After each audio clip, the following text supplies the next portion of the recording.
do a video today to show you how to upgrade the brakes on your Freelander 2 diesel to the petrol brake. So I think it was 3.2 litre V6 Petrol had bigger front brakes.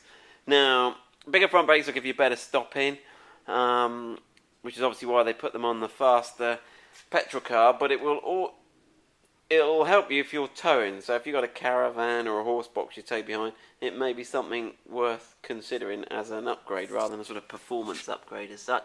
So that's the old disc we've taken off the other side. The new disc, as you can see, is a larger diameter, and the only difference is this front, what we call in this, the front caliper carrier. It also forms part of the slider as well. So that's the new one that we're going to fit. And let me get it the same way around, and that's the old one there. And the only real difference is the distance between these bolts and the outer edge, to give you more clearance. If I look at it sideways, hopefully you can see the difference. So what does it look like when it's all fitted on? We'll show you that, because we've done one side to work it out. It's a bit dark over here, but there we go. So that is the finished job there. You can see the new slider there is the, thank you Ian, is the shiny bit there. If we look around, so it uses the same bolts, same mountings, same brake pads, same caliper. It's literally just the space, and there you can see the new disc all mounted in. Right, so let's get the wheel off on this side, and we've got it jacked up. We'll get the wheel off and we'll talk you through the process. So we've whipped the wheel off, and we're just going to show you quickly how to remove the brake calipers and brake disc. Actually, we'll probably just do this in one video, shall we? Yeah, because you could use this video if you're upgrading your brakes. We're doing a series for the brake upgrade, or if you're just whipping the calipers off to change the brake disc. Right, so you've got two bolts on the back of the caliper. We're on the back here. Where are we? There they are. You can see, well, no, we've got the light there. You can see there goes one we've got out there partially, and there's one below. What size head are they? No, they're an 18mm. 18mm, right? Let's whip that second one out. They are tight.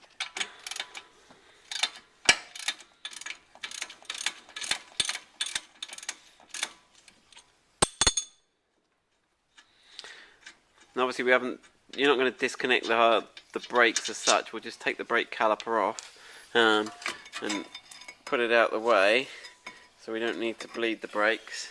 So there's your brake caliper there, complete with the brake pads inside. So for now we'll just put that out the way and then remove the brake disc. So get a couple of cable ties and just put them through the brake caliper there. You need to do all the weight there, or you need to just to make the length, okay, just so you don't stretch the hose. With daisy chains. You got it? Well done. Just makes it easier. We're just gonna tie it up around that top strut mount up there.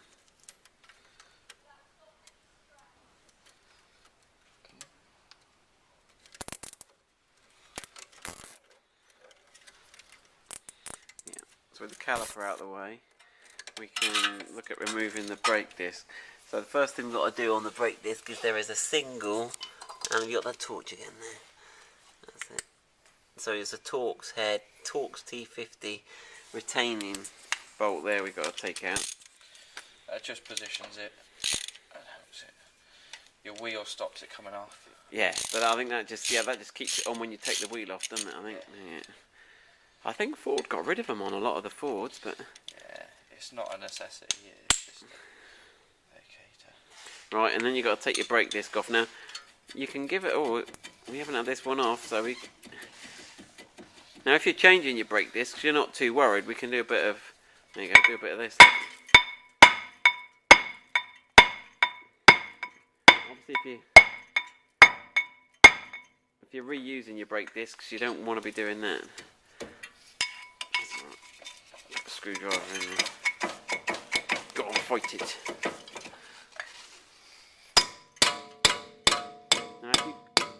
Because ours is automatic and it's in park, so we can't rotate the wheel to hit on the other side, but normally you can rotate the disc and just keep tapping it from behind. Okay. going to come.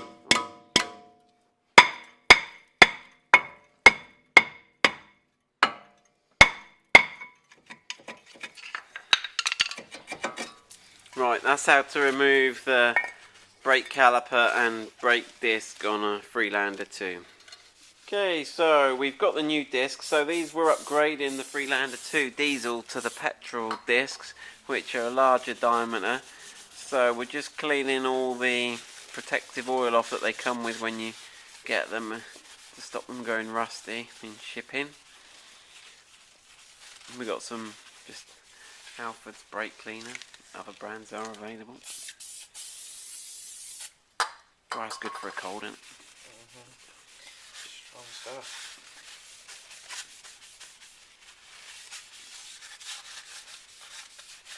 So when we put it back on, we're going to make sure we line up. See, we've got one hole here. That's for our alignment screw. So we've got to make sure we get that. So yeah, if we're looking at the difference in diameter, it's hard to say, but yeah, you can see they are bigger. I think they're, which if you're towing could be useful. Right, line that up with that countersunk hole.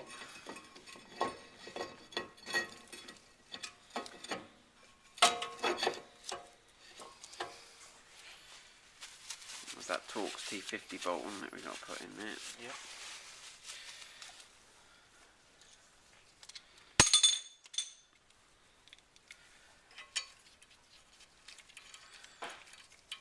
Right, now, because we're putting bigger diameter discs on, we need to change the carrier. So we've got the new carrier here, and the carrier comes. You need these what we call in these slider rails. Now they're fastened in there. You need a 7mm Allen key for that, but we didn't have one. We used a 7mm Torx key, which seemed to do the trick perfectly. What was it, a Torx? T45. T45, yeah, T45 seems to do that a treat. Clean these off as well. It's got residue from the tape. Yeah, they were taped together when we got them. So these are genuine Land Rover parts, so you got no warranty issues fitting these.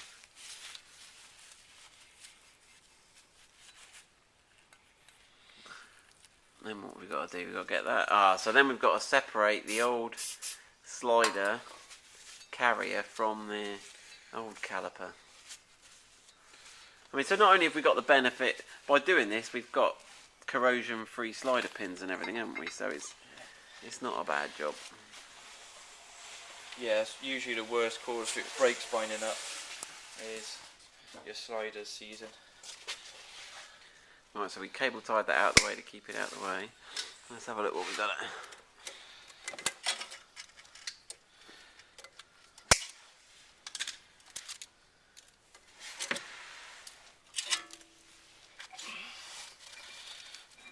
Job one. Right, take the brake pads out. Old pads. Just push from the back there, and yeah. And the one that goes on the caliper, has that got that little spring clip on the back? Yeah. Yeah, so one of them's flat at the back, so you can see that the ones we're taking out here actually haven't got too much wear on them. They not got any wear indicator wires on these? Nope. No. Because we did on the Range Rover, but not on the Freelander too. This one's a bit tricky to get out. Was it on the other one? Yeah, it's just that spring that grips into the piston. Yeah, so on the side that goes into the piston, you've got this sort of spring. He looks a bit of a monster, doesn't he? And that's obviously a friction surface there. Again, it doesn't look too bad. But we're doing this as part of an upgrade, so let's have a look. So next, this spring, which helps stop the two parts separating, which is on coming tight.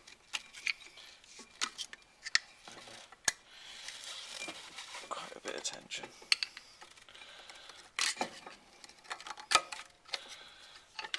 So if you're just doing a disc and pad change, you don't need to worry about this.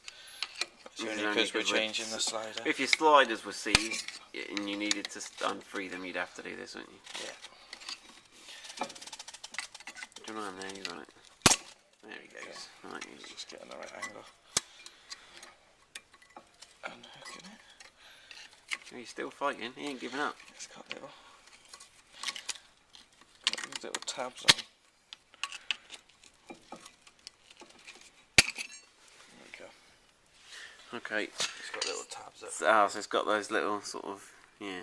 Oh, it's going to focus. Yeah, those little tabs there. So that's the spring that keeps the slider and the main caliper body together. Literally just and then literally, okay, slide off the old slider there. So yeah, okay, see so that. those two rubbers. Yeah, I Actually got just that. slides off. That's the old slider. And that's the base caliper. Then we just left with a raw caliper.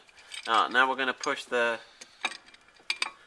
wind the pistons back. So will you do that? So you can see there we've got just a G clamp, and we're just going to clamp that. Because you've only got a single piston on this arrangement, haven't we? You've only got the one. Yeah, because you've got your sliders. It reacts. So one thing you want to check is up here at the top here you've got your brake fluid reservoir, and we've removed the cover. There you go. And as you push the caliper in, brake fluid gets pushed back up into the reservoir. So just make sure it's not going to overflow. What should you do if it overflows? I guess technically you should suck some out with a pipette or syringe or something. Because it can damage the paintwork if it spills over. We've been okay on this one, haven't we? We're not too bad. This one's just going back now, so it should just be... Oh, is it going up? Let's have a look. He's winding it back. There we go. We're okay. Yeah, no, he's still within the... So that's pushed that. If your pads have worn down a lot and it's been topped up since they've worn, it'll probably overflow. Oh, yeah. As these ones weren't that worn, we should be alright. Right, yeah, get that. You need grease for the slider. Let's put some grease on the slider. Let me go an Old Faithful for a bit. So, we are just going to put a bit of copper grease where the pads would meet against the slider. We're all together then, and then we've got to bolt it up. So we're not doing too bad, actually. What do you reckon if you're doing this at home, Ian? Each side? Our side? Yeah, it's not taking us anywhere near that, No. I don't think. You could take your time, have a cup of tea in the middle, an hour side, no problem.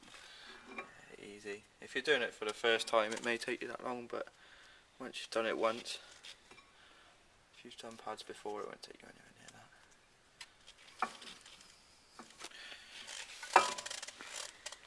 Right.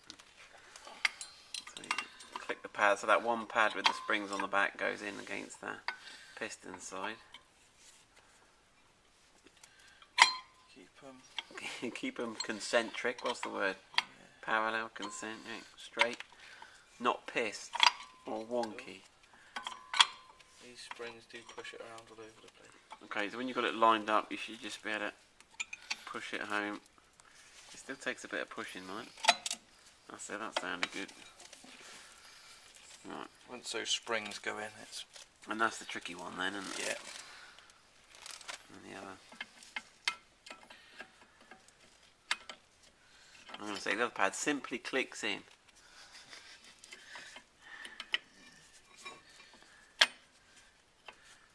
You fighting that spring? I mean, no, you shouldn't be fighting anything on that one, should we? Especially lining it up. You've got a groove in the top. You've got that. Ah, okay, so you got on the top. Line up.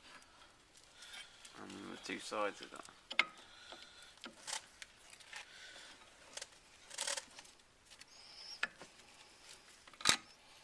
That sounded good.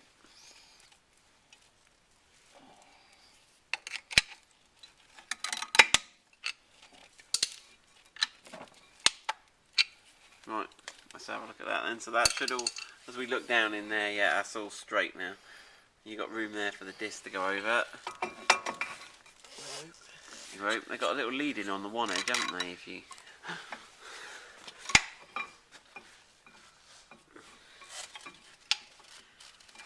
that's it. There we go. It's just a case of... Oh, that's the light gone.